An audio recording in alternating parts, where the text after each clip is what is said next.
4 of the 5 panelists discussing their ancestors today did have those same ancestors apply for pensions in the 1800s. And that's been the big research project that the staff here at the park have done since May of 2024. We launched an effort to transcribe all 2,000 plus pension applications associated with the Battle of Guilford Courthouse. And amazingly, we achieved the goal before July 4th, 2026. My presentation is not going to only be on Zachariah, it's going to be on those patriots who the American history books do not speak of much. The fight for American independence, the fight through the eyes of the forgotten heroes, the soldiers of color, because they participated. They have created this great nation. Over 1,000 free, born Black and Native American patriots heeded the call and served this nation during its greatest challenge, the fight against the British Crown. In 1832, he had to go before the government like all the other brave patriots, and he had to give everything to get paid. He had to let them know the date of his enlistment, his commanding officers, his detail of battles, his injury, etc. Zachariah Jacobs once again served in 3 combat tours, and he was held as a prisoner of war. Don't fight or be hung. That's what the British told him. And guess what? What you think Zachariah did? I'm here today now, so what do you think he did?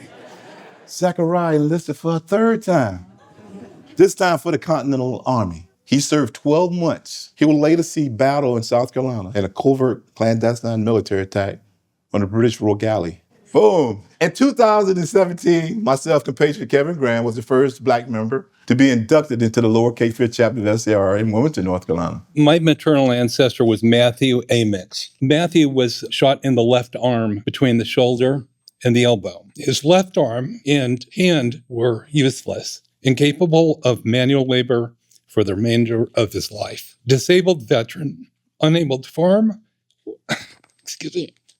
or sustain his family.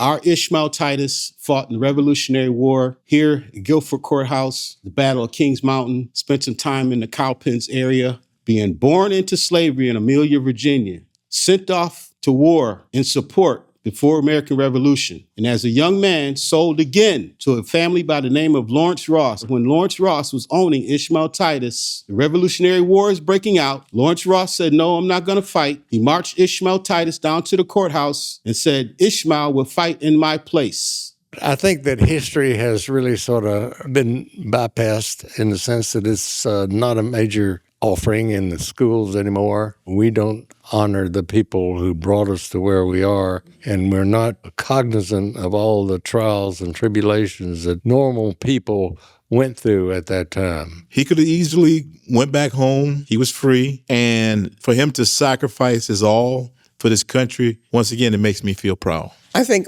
all of the soldiers went through a lot, made sacrifices, some more than others, some lost their lives. Personally, it makes me feel more committed to the ideals of this country to see their sacrifice. I want to do everything that I can to preserve the freedom and the liberty and the justice that they fought for.